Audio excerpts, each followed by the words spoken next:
She told me she needed more trust, that I was being paranoid. She said love isn't built on suspicion, it's built on faith. Then she left her Instagram open on my iPad. I wasn't looking for proof, but what I found unraveled everything. I thought I knew about her. My name is David. I'm 31 years old, born and raised in Kansas City, Missouri. I work in commercial real estate, not the sexy kind, with skyscrapers and big money investors. Just strip malls, storage units, and forgotten warehouses nobody notices until a Starbucks wants to move in. It's steady work. Predictable. Just the way I like it. I've always been a routine guy. Same protein shake every morning. Gym by 6:15. Black coffee, no cream, no sugar. I like order, like knowing where things stand. And then came Alyssa. We met at a friend's engagement party. She was in a yellow sundress, sitting barefoot on the edge of a lawn chair, red Solo cup in hand, laughing at something I couldn't hear, but I heard the laugh, full and reckless, like someone who'd never been told to quiet down. I remember thinking she's sunlight in human form. She worked in digital marketing, mostly social media for small beauty brands. She was the opposite of me in every way. Loud, spontaneous, unpredictable. Her apartment was chaos plants. She forgot to water. Half-finished paintings, mugs in the bathroom, but somehow it all made sense around her. Our first date was Thai takeout on my couch, watching The Office reruns. She quoted every line before it happened. We had matching playlists before we had toothbrushes in each other's places. It felt easy, natural, like I'd finally met the person who'd pull me out of my shell and make me actually live a little. We moved in together after 8 months. Everyone said it was fast, but when you know, right? For a while, everything clicked. Saturday mornings meant bagels and farmers markets. Sunday nights were for red wine and crime documentaries. I'd make dumb Excel spreadsheets for budgeting, and she'd sneak treat-yourself purchases into the cart anyway. She used to call me Data Dave and laugh every time. I made a PowerPoint for our vacation ideas. We had this one thing, a shared Instagram account for our dog, Waffles. A golden retriever with a face too cute for his own good. We'd post pictures, captions like "Dad says no snacks, but Mom's a softie." It sounds silly, but it made us feel like a little team. But then, cracks. At first it was small. She started spending more time on her phone, especially at night. She said it was client stuff. New brands, new campaigns. Social media doesn't sleep. Okay, fair. But the tone changed. She'd go into the other room to take calls. She started holding her phone with the screen angled away. I laugh, God. I still remember how it changed. It used to be open and wild, but now it felt ... rehearsed. Like she was smiling with her mouth, not her eyes. She stopped asking me about my day. Waffles would curl up next to me on the couch. But she'd sit at the kitchen table, scrolling endlessly. Earbuds in, nodding, and half smiling at her screen. I tried to rationalize. Maybe she was just tired. Maybe she was overwhelmed. I asked her if everything was okay. She kissed me on the cheek, said I was being sweet and a little dramatic, that things were fine. Just busy, but I felt it. That ache, that slow creeping, gnawing feeling in your chest that says something isn't right, but you can't prove it yet, so you doubt yourself instead. And then, one Tuesday afternoon, I was working from home. She'd left early to meet a client downtown. Her iPad was sitting on the kitchen counter, open. She never used it much, mostly just for Pinterest or watching makeup tutorials. But I walked by, and something blinked. Instagram, it wasn't the dog account. It was her personal one. It was open. I froze. I swear to God I wasn't planning to look. I've never been that guy. I believe in boundaries. I believe in trust. But some voice in the back of my head whispered, just check. One scroll, one tap, just to put your heart at ease. I picked it up, and that's when everything started unraveling. The first message I saw wasn't even explicit. It was subtle. Too subtle. A heart emoji on a selfie she'd taken at a cafe, captioned "Client grind never stops." The comment came from someone named Ryan Dino, last name, no mutual friends. His comment, looking like the CEO of Making My Day Better. Her reply, "Your trouble stop?" That was the first domino. I clicked his profile. Private, but the bio had a gray location. Pin, DTLA, downtown Los Angeles, which is exactly where Alyssa had said she was meeting that client. Okay. Could have been innocent, could have been flirty brand banter. But the next thing I searched his name in her DMIs, and there it was. Not a string, full thread. Hundreds of messages, dating back at least 2 months, were voice notes, videos, heart reactions, inside jokes I didn't understand. Pictures she never sent me. Smiling selfies with captions like, "Late lunch with the best company." She had told me she was meeting with a nail salon startup that day. She even brought home a sample gift bag nail polish and a little card. I remember asking how it went. She said, "Exhausting but worth it." She was never good at lying, but apparently she'd been practicing. I scrolled through the thread. I stopped breathing when I saw a photo of her in my hoodie. My gray hoodie, the one she always wore on lazy Sundays. The caption said, "Didn't feel like leaving bed today. Missed you," Ryan replied. "That hoodie looks better on you than on your boyfriend, lol." I didn't even know how to react. I just stood there in the kitchen with waffles, nudging my leg, whining for attention. Meanwhile, I was falling apart. That night I didn't say a word. She came home like nothing had happened. Kicked off her boots, kissed me on the cheek, and asked if I wanted Thai or sushi. I said Thai. She smiled. I watched her fingers as she tapped the order in on her phone. I didn't sleep that night, the next day. I didn't want to believe what I saw. I told myself maybe I misunderstood. Maybe it was a work flirtation that crossed a line but didn't go further. Maybe she still loved me. People flirt sometimes. Maybe I was the one being dramatic. But deep down, I knew. I started watching more closely.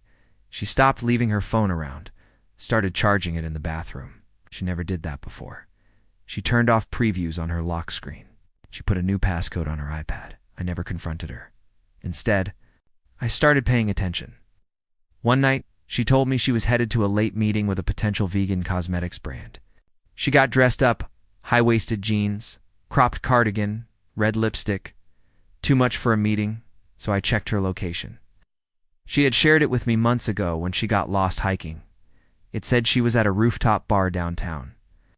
I texted her, "Asterisk, hope the meeting goes well, babe. Don't forget to ask about their wholesale margins." Asterisk. She replied, "Already on it? Love you." I stared at the screen for 5 full minutes. The gaslighting started subtly. When I'd ask casual questions where she went, who she met, she got defensive, cold, like I was interrogating her. She'd say things like, "Why don't you trust me anymore? You seriously think I'd lie to you? I can't breathe with how much you second-guess everything." Every time, I'd back down, apologize, question myself. That's what they don't tell you about emotional betrayal. It doesn't happen in an explosion. It happens like erosion. Slowly, quietly, until you don't even recognize the coastline. But I kept watching. She'd get late-night texts from clients. I'd glance at her screen and see flashes of usernames like Ryan.dt, Lax, or Ghost Mode __. She started leaving the room to take calls, whispering, saying things like, "I'll call you back later." It asked her once point blank, "Is there someone else?" She looked me dead in the eyes and said, "I can't believe you'd even ask that." Then she cried, "Real tears? Or maybe practiced ones?" I held her. I believed her. That night, I deleted the shared dog account. I couldn't look at Waffle's feed anymore. It was too perfect. Too full of fake captions about our happy little family. She noticed the next morning, "You deleted the dog's Instagram." I nodded. Didn't feel right anymore. She looked at me like I was unraveling, like I was the one breaking things. But I wasn't paranoid. I was waking up. The moment I knew. I had to do something. Really do something. Wasn't some big cinematic betrayal. It was Tuesday. We were both home, sitting on opposite ends of the couch. Waffles curled up between us like a buffer. She was scrolling through TikTok. I was pretending to answer emails. She laughed at something on her phone and tilted the screen slightly away from me. That tiny motion, that was it. I closed my laptop, quietly stood up, walked to the kitchen, and I knew I was done playing dumb. I needed the truth. I needed proof, so I started screen recording, I remembered. She'd forgotten to log out of her Instagram on the iPad a couple weeks ago. I tapped the app, logged back in using her email and an old password I'd seen her use before, our anniversary date. Okay, with a heart at the end, it worked. I didn't even feel guilty anymore. Felt surgical. I went straight to the DMs. What I found wasn't just cheating, it was another relationship. She and Ryan had nicknames, pet names, plans. They talked about moving, about opening a business together. He sent her playlists titled For When You Miss Me. She sent him voice memos while I was asleep, next to her in bed. But the one message that broke me? She sent him a photo of my face. I was half asleep on the couch, eyes closed, TV glowing in the background. She captioned it, Sleeping Beauty. Clueless as ever, he replied, Elmo, you're savage, but kinda. Hot, she reacted with a fire emoji. That was the end of whatever trust I had left. I took screenshots. I saved voice memos. I made a folder on a hard drive labeled insurance. I even found a video of her in the passenger seat of his car, singing along to some indie song I'd never heard. The worst part? She looked happy, effortlessly happy, the way she used to look when she was with me. And I knew then I wasn't just an afterthought. I was background noise, so I planned my exit. We had a weekend trip planned to Colorado, just a simple cabin. Getaway. Her idea? Probably a cover for something else. But I agreed to go. I packed everything like normal, kissed her on the forehead before we left, acted like everything was fine. She took pictures in the car, posted them with captions like, Weekend escape with my forever funny. The plan was simple. On the second night, I waited until she went outside to take a call. I knew it wasn't work. I could hear her laugh echoing off the pine trees. It's the same fake laugh she used in voice notes to him. I opened her laptop. She always stayed logged into Messenger. There it was. A new thread. Ryan D. I copied everything. Screenshotted the live location he'd shared. He was less than a mile away. He was here. I heard her footsteps on the deck. I closed the laptop. She came in smiling, cheeks pink from the cold, said she. Was ready for hot cocoa and board games. I smiled back. But I didn't sleep that night. Next morning, I told her we needed to stop by my sister's on the way back. Family stuff. She didn't argue. We got in the car.